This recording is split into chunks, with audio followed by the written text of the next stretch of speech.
Welcome to this episode of the Sports Detective Podcast Show. My name is James Williams, and today is Shedeur Sanders only going to get drafted in the first round because of his daddy? What are we talking about? Well, as you guys know, the NFL draft is rapidly approaching, and one thing that we are always very interested in the NFL draft is where are the quarterbacks going to go, who needs quarterbacks, and what are the quarterbacks that are available. The more that we're starting to learn about this year's quarterback class, I believe we're finding out that, hey, this isn't as talented or as deep of a quarterback class as we've had in previous years, specifically last year. But it doesn't mean that there aren't going to be 3 or 4 guys that might be potentially taken in the first round. I think we kind of know the order that they're going to get drafted in. I think Cam Ward's probably going to go number 1. Shedeur, it's still up in the air where he's going to go, but more than likely he's going to be the second quarterback taken. And then we might also see Jalen Milroe because he's actually showing up on draft night, by the way, which is kind of shocking. But that's probably an indication that he's probably going to get taken the first round. And then Jackson Dart also might be a first round quarterback. But the most controversial quarterback out of all these guys is Shedeur Sanders. And I think the reason that he's the most controversial is because he's the most famous person in this draft. He obviously has his dad that's coached him along the way and developed him into an NFL quarterback and was a starter for 4 years in college. And I think because of that and how famous he is and how controversial he is because of his fame, in my opinion, it has caused a lot of people to have some very strong opinions and takes on his play as a quarterback. And one of these people that has a very strong take on Shedeur Sanders is Quincy Avery. If you don't know who Quincy Avery is, he is a quarterback trainer, coach, whisperer, guru, whatever type of descriptor you want to have after quarterback. That's what he is. He's worked with several NFL quarterbacks working on their mechanics, guys like CJ Stroud, Jordan Love, Jalen Hurts. I believe Josh Dobbs was his first client. He works with guys on the college level too. So this guy is, a quarterback expert, if for lack of a better term. But he was on the by the way, he also has like a documentary coming out about him on Hulu soon. He was like at one point, his story's kind of like inspiring. He's at one point homeless, and then he's kind of a rags to riches type of story for a quarterback coach. But he was on the Ryan Russillo show last week, and they were talking about all of the quarterbacks in this year's draft. And Quincy Avery delivered a scorching hot take and analysis of Shedeur Sanders and his prospects of being an NFL quarterback. Let's go ahead and listen to what he had to say on Russillo's show last week. By the way, his audio is kind of crappy, so this isn't a problem on my end. By the way, his audio is kind of crappy, so we'll go ahead and we'll watch this clip and we'll react to it on the other side. Okay, Shedeur in terms of physical traits, he doesn't have elite arm strength. He's not quick. He's not fast. Doesn't have ability to escape it. That's fine. There's been quarterbacks who've been successful who have lacked those traits. When you see Shedeur get sacked, unless he has a bad offensive line, that's the one thing. When your offensive line is bad and you get sacked, that is an offensive line issue. Shedeur Sanders throws the ball behind the line of scrimmage, at the line of scrimmage, more than anybody in the NFL, anybody in college. But his average time to throw is 2.96. That means he's not processing the other information quickly enough at all. And you'll see times where there's free rushers. As somebody who's watching tape, if I see a free rusher run directly to the quarterback, no one blocks him, that is on the quarterback, right? We need to be throwing hot. We need to have a plan before this. Shedeur doesn't have plans when the defense gives him anything that he wasn't expecting, right? We need to be able to play from the neck up. And that is what his biggest strength should be. Like, he should be the best quarterback in the world. I can recognize these things. I see a hot, I'm able to find a 4 or 5 yard completion, the ball out of my hand. He's not playing like that. So if you don't have a strong arm, you're not quick, can't evade defenders, and I'm getting free rush hit, like, I have a problem. There's an aspect of the game that I don't understand. And then I've heard teams talk about his interviews and his ability to even describe protections, right? Hey, Shedeur, show me a 6-man protection. And he's struggled with those things. So those are really concerning to me.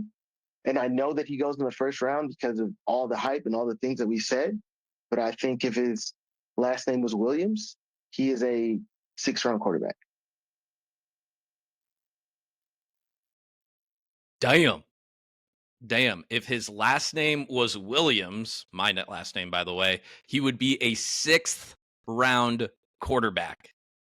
That is absolutely stunning to hear from a person that works with quarterbacks, watches quarterbacks. That's his entire life. That is absolutely stunning. I mean, kind of like what he said, some of that stuff I just over my head, knowing stuff about protections, guys that are rushing, that's stuff that's over my head. But I mean, we all kind of knew some of the flaws or cons when it came to Shedeur, and him coming out of the draft. They talk about the athleticism. I actually think the athleticism isn't that bad just watching him. I think it's like we are comparing him to, partly we can't escape the Dion part of it, and it's like, wait a minute, how is this guy not running like a 4.4? He is a little bit smaller. He has only been coached by his dad his entire career. The Dion factor is definitely a red flag for some teams, whether you like it or not. That's just what it is. Dion, people are going to think that Dion's going to have an opinion on Shedeur's play. Even if you think he's going to stay at Colorado for the rest of time, there are still always going to be rumors of Dion looming. And if the team doesn't do well, then the team, or the organization might just want to clean house and bring in Dion and let him run the show for a few years and coach his son again.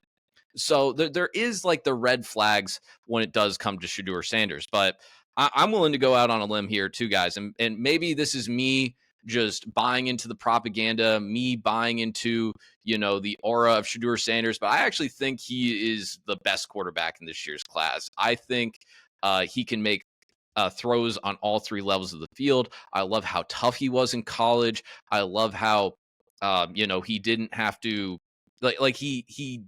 he got coached by his dad, but I also think too, I think he'll learn a lot at the NFL. I'd actually like to see him sit for a year. I just think he kind of reminds me a little bit, just projecting him on an NFL level as, maybe a guy that's not the most athletic, but can make every single throw, has a tremendous amount of confidence.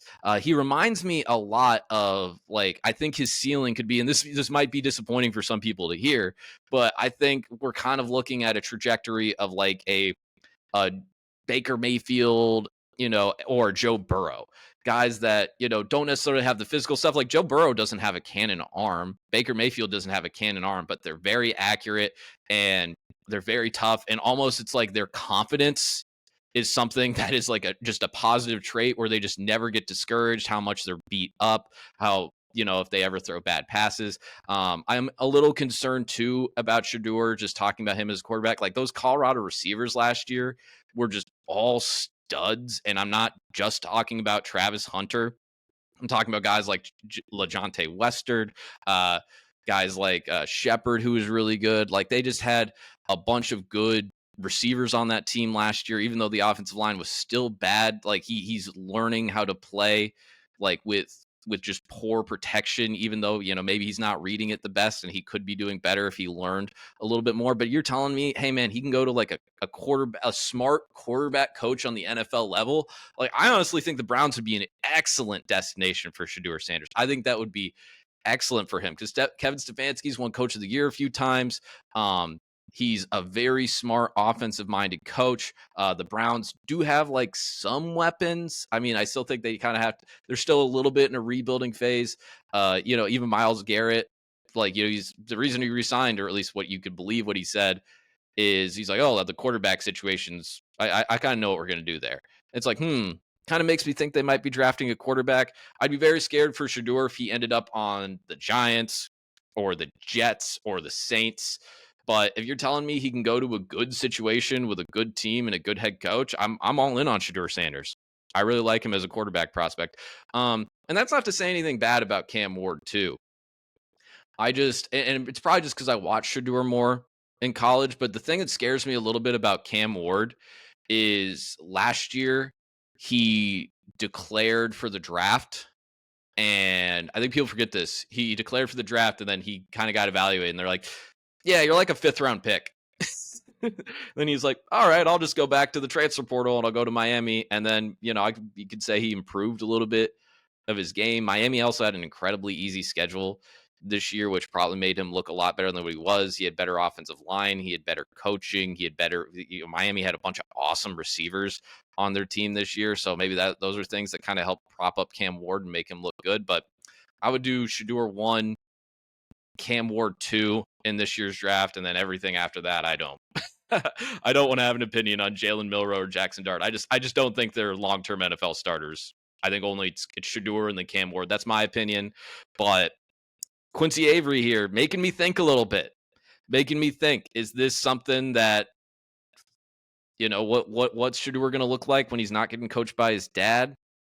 And I think he'll be fine. I have confidence that he'll be fine. I'm sure that, you know, all of the Colorado fans, all the Dion stands out there are going to think that he's going to do fine too. But it is something that's a little concerning there. Quincy brought up a few good points there about, throwing at the line of scrimmage, not being able to read protections. It's something I'm going to think about, but I'm still going to hop on that Shedeur train. I'm on the bandwagon, baby. Go Browns. All right, that's going to do it for this video here today. If you like this video, make sure you hit like, hit subscribe if you haven't done so already. Those are the number one things you can do to help support this show. Leave a comment what you guys think, where you think Shedeur will land. Do you think he'll be a long-term starter in the NFL? How would you guys rank the quarterbacks? I would love to hear you guys' thoughts, because I do feel like we're kind of getting to a draft cycle here where we're having a lot of groupthink, and would just love to hear your guys' thoughts out there. So again, thank you very much for watching. We'll talk to you next time.